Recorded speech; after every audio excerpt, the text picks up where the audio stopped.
एक ऐसा कलमकार जिसने अपनी लेखनी से साहित्य जगत को हिंदी, अंग्रेजी भाषाओं में साहित्य सृजन कर समृद्ध बनाया है। आपके कुशल आध्यात्मिक नेतृत्व में युगीन समस्याओं का समाधान एवं संगठन के लिए केंद्रीय व्यवस्था के अंतर्गत श्रमण संघ विकास फंड द्वारा साधु साध्वियों की सेवा, शिक्षा, स्वास्थ्य, संगठन हेतु महनीय कार्य किया जा रहा है। ये अनुपम महापुरुष अपनी ध्यान साधना से, अपने चिंतन से, अपने पुरुषार्थ से संसार को एक नए उजाले की ओर ले जा रहा है। उजाला ज्ञान का, उजाला ध्यान का, उजाला उच्चतम शिखर पर जाने का। देखूं साई, मैं तो शिव में देखूं साई, शिव में देखूं साई, मैं तो शिव में देखूं साई।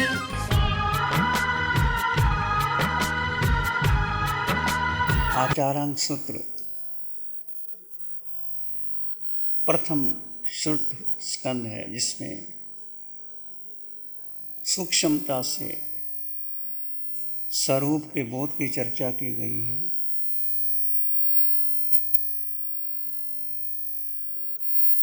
अनंत काल तक हम भटके हैं, नहीं जानते कि मैं कौन हूँ, मैं कहाँ से आया हूँ, कहाँ से जाऊँगा। कल हमने चर्चा की थी कि अपने को जानना कि मैं हूँ कौन, तीन कारण से जानते हैं। या तो सहमति, अपनी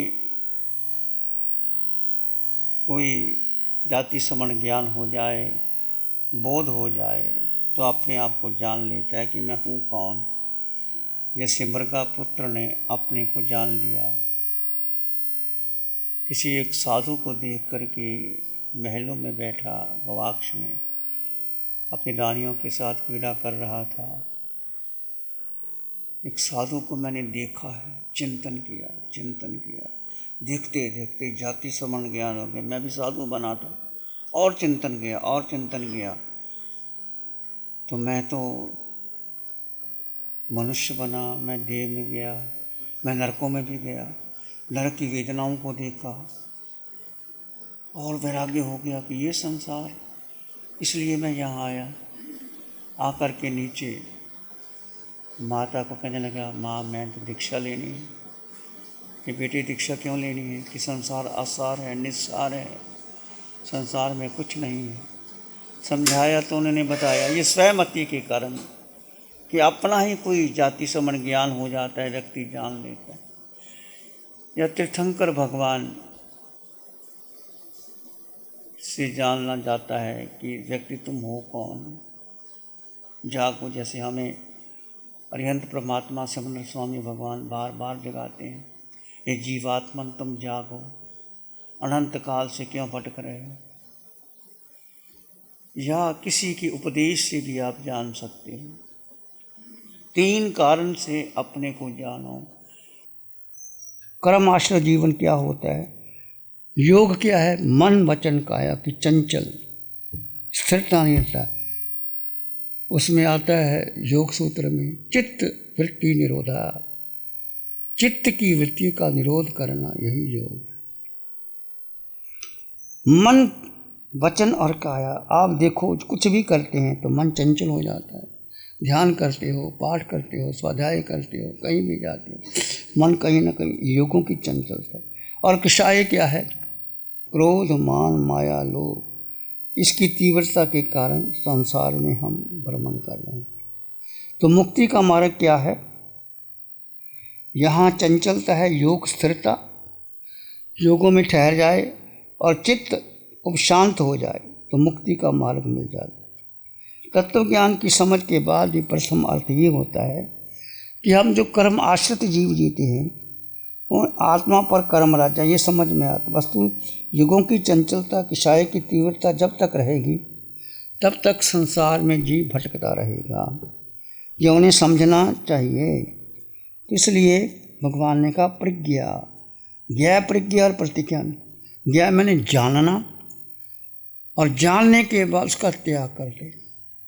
जैसे आपने चतुर्मास में बहुत सी चीज़ों का त्याग कर दिया, पोल्यूशन आएंगे त्याग कर देंगे, कोई अपने आप से तपस्या कर रहा है, वो जान करके फिर उसको समझ करके प्रत्याख्यान परिज्ञा, प्रत्याख्यान कर देना, जानना और जान करके छोड़ देना। इससे आपका जीवन जो कर्म आश्रित है वो धर्म आश्रित हो जाएगा। धर्म आश्रित बनने के लिए हम क्या करना चाहिए? भगवान ने कहा अकर्मण्येव मोक्ष है, अकर्म ही मोक्ष है, अक्रिया सिद्धि। सामने नाने या बिनाने, पचकालने या संयमे, अन है तवे चे बदाने अक्रिया सिद्धि। सिद्धि कब होती है? जब कुछ नहीं करना, सब छोड़ देना है। अक्रिया अवस्था, जीव अपने में ठहर जाए, जीव जीव में ठहर जाए, सारे कर्म धीरे धीरे जड़ जाते हैं। हमारी आता है हम ये भी कर लें, ये भी कर लें, यहाँ जाएं वहाँ जाएं, ऐसा करें। शांत होकर के, कभी आप लोग जब आपको समय मिले, एक समय किया, शांत होकर के, मौन होकर के, अपने भीतर के विचारों को, मन की चंचलता को, युगों की चंचलता को जानो और देखो। साक्षी भाव से, दृष्टा भाव से जानो और देखो। आपके धीरे धीरे कर्म क्षय हो जाएंगे और आपको शांति मिल जाए। अक्रिया अवस्था से सिद्धि मिलती। अकर्म यानी आत्मा का शुद्ध स्वभाव में रमन। ये बहुत कम लोग समझ में आते हैं कि शुद्ध स्वभाव में रमन तभी हो सकता है जब पहले आत्मा का बोध हो जाए। केवल शरीर व चित्त को शांत कर लेना ध्यान की तैयारी मात्र है। आत्मा का बोध, अस्तित्व का बोध, पूछो अपने आप से, क्या मैं समझ गया हूँ, जान गया हूँ, मेरा स्वरूप क्या है, पहले मैं कौन था, आगे जाऊँगा कहाँ? निश्चित है जाना, और क्या पता कब जीव निकल जाए, शरीर शमशान की राख बन जाए। तो मेरे पास जितना समय बचा है, मेरा जीवन जो कर्म आश्रित है वो धर्म आश्रित बन जाए। मैं धर्म में जीऊँ और अपने स्वरूप की तैयारी करूँ। इसलिए आप श्रावक के 12 व्रत, मुनि के 5 महाव्रत दिया है। तो मुनि कौन होता है, श्रावक कौन होता है? जो श्रद्धा विवेक से आचरण करता है वो श्रावक होता है। और मुनि कौन होता है? जिसने अपने मन का शोधन कर लिया, मन को गोपन कर लिया। मन को गोपन करना, गोपन किससे? मन से, बुद्धि से, इंद्रियों से। मन को गोपित कर लिया। इस एक परीक्षा से सारी परीक्षाएं हो जाती हैं। असुत्ता मुनि, मुनिनु से आ जागरंती। भगवान से पूछा मुनि कौन होता? असुत्ता मुनि, जो जागरूक है, जो प्रतिपल प्रतिक्षण अस्तित्व का होश है। आप कुछ भी करो, यदि आप जागरूक है। श्रीमद् रायचंद जौहरी थे, पर स्वरूप का बोध था। कुछ भी करते वो 24 घंटे अपने ध्यान में लगे रहते, चाहे वो चलते उठते बैठते व्यापार धंधा करते अपने भीतर। तो आप और हम सभी तैयारी करें, 1 घंटा 2 घंटे 3 घंटे जब समय खाली मिल जाए तो करना क्या? अपने को जानना, अपने को देखना, अपने को समझना। इस आकार और निराकार 2 तत्व है। आकार और निराकार दोनों को अलग अलग करते हुए निराकार में ठहर जाना। ये आकार कर्मों का बंधन है। जो जो दिखाई देता है आपको, जिसको आपने माना, ये आकार में कर्मों का बंधन। और निराकार, इस आकार में जो निराकार आत्मा है उसमें 8 गुणों की संपदा है। तो ध्यान किसका करना है? निराकार का करना है, आकार का नहीं करना। आकार का बहुत बार देखा, जाना, सुना, सब में निराकार के दर्शन करो और अपने आप को समझो। तो मुनि आप कैसे जान पाओगे कि ये मुनि है कि नहीं? जिसने अपने मन का गोपन कर लिया, मन का शोधन कर लिया, अपने भीतर चल लिया, अस्तित्व का बोध हो गया और उसकी तैयारी में लग गया, वो मुनि होता। इसलिए यदि मुनि बन गया, वो चरित्रवान होगा।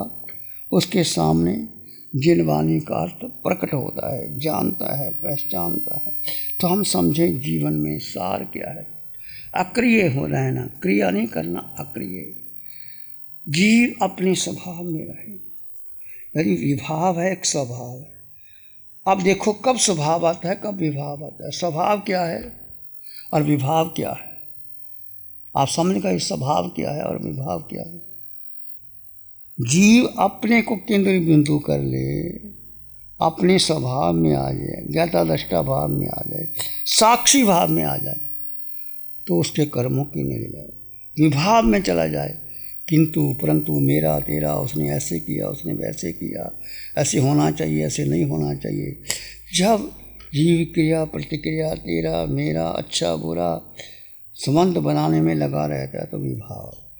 तो आप देखो, जब आपके जीवन में कोई प्रतिक्रिया आती है, शिकायत भाव आता है, क्रोध मान माया लोभ आते हैं, राग द्वेष आता है, मोह आता है, तो चित्त चंचल हो जाता है, योग स्थिरता नहीं रहती और कर्म का बंधन शुरू हो जाता है। इसलिए चित्त को शांत रखना, योगों को संभाव में रखना, और जब जब विभाव आए तब स्वभाव में आओ। ये पता नहीं कब विभाव में आ जाए, कब स्वभाव में आ जाए। बैठे बैठे मन कहाँ चला जाए, मन कहानी बना लेता, हम उसके साथ साथ उलझ जाते। तो सबसे बड़ा शत्रु कौन है? विभाव। जो जीव को विभाव में ले जाए, मन बुद्धि इंद्रियों के साथ ले जाए, वो सबसे बड़ा शत्रु है। इतने भी हम कर्म का बंधन किया, वो कब किया? विभाव में किया, स्वभाव में नहीं किया। जीव अपने स्वभाव में रहे और दृष्टा भाव में रहे, और मैं जैसे आत्मा सब में समान आत्मा। सो हम जीवन में घटे, अनंत बार जन्म मरण कर लिया कि ऐसे 84 में चक्कर में काटते रहेंगे। क्या मिला संसार में?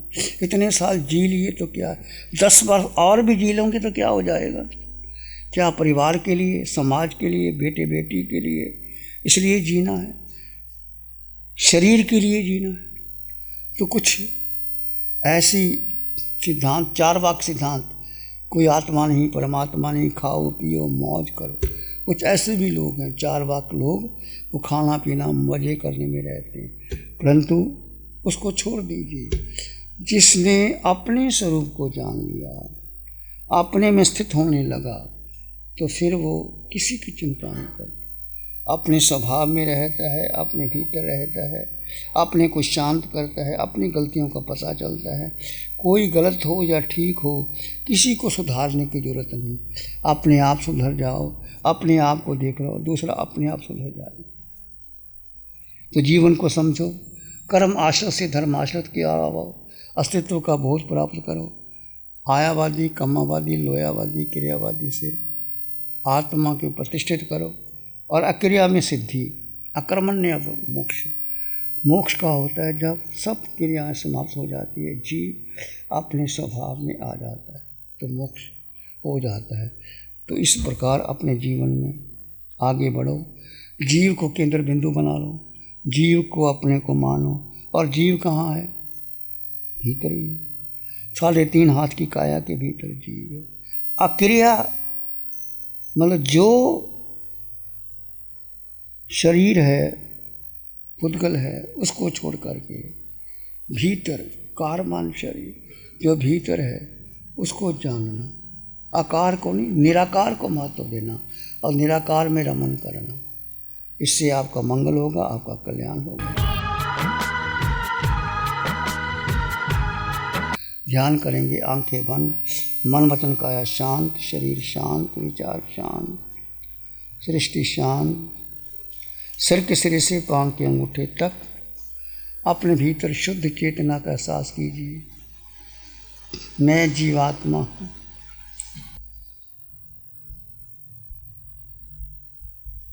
अपने भीतर गहन मौन और शांति का अनुभव करें। किसी विचार, संस्कार, धारणा को महत्व देना।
और भीतर गहरे चले जाओ, मन के पार, बुद्धि के पार, इंद्रियों के पार, जीव जीव में ठहर जाए।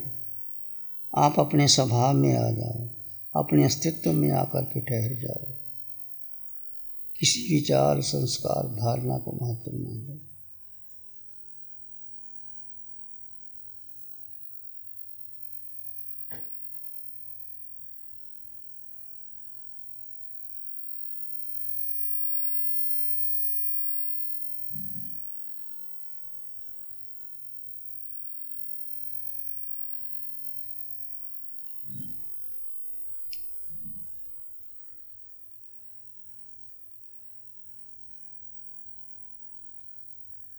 नमन करें हम धाराम को, धर्म बड़ा बलवान, धर्म सदा रक्षा करे, धर्म करे कल्याण।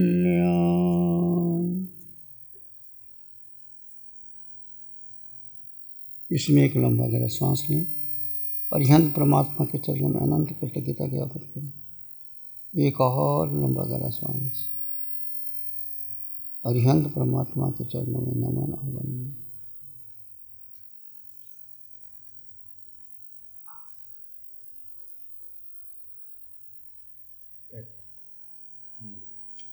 नमो अरिहंतानंग, नमो सिद्धानंग, नमो आर्यनंग, नमो जयनंग, नमो लोय सब साहबनंग, धम्मो मंगल मुक्तिटम, अहिंसा संयमो तवो देवादित्यं नमं संति, जस धम्मे श्यामनो श्री चत्तारी मंगलम, अरहंता मंगलम, सिद्धा मंगलम, साहु मंगलम, केवली पनतो धम्मो मंगलम। चत्तारी लोगोत्तमा, अरहंता लोगोत्तमा, सिद्धा लोगोत्तमा, साहु लोगोत्तमा, केवली पनतो धम्मो लोगोत्तमा। चत्तारी शरणं पवज्जामि, अरहन्ते शरणं पवज्जामि, सिद्धे शरणं पवज्जामि, साहु शरणं पवज्जामि, केवली पनतं धम्मं शरणं पवज्जामि। चार शरण जगत में और न शरणा कोई होगा, जो